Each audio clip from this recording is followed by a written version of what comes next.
Hello boss, good morning mga boss. Tayo po ay nasa Lipa City, Batangas, sa may parte ng palengke. At pakikita ko sa inyo yung produkto ng Batangas City. Ang kaping barako. Pakita natin mga boss, ang kaping barako. Yan. Ito mga boss oh. Ito po yung tunay na kaping barako. Wala siyang chemical. At masarap to mga boss. Yan. Wala po siyang chemical mga boss. Yan. Kamukha niya mga boss. Yan. Boss, magkano kilo? Magkano kilo? 500. Ang kilo. Yun mga boss, 500 ang kilo. Yan. Kaping barako. Yan.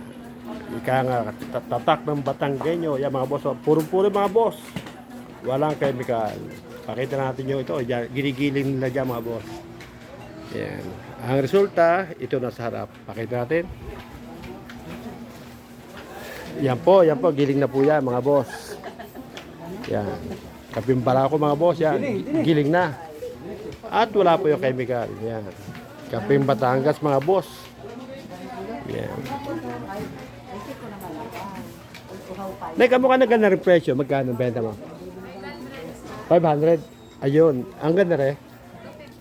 250. Mga boss, itong gandong malaking kan. 1 kilo ba ito? Yan, 1 kilo mga boss ay 500. Yan. Kaping barako mga boss, ang 1 kilo ay 500. At ito ay 250. Itong medyo maliit. 125. Yan mga boss. Kung sino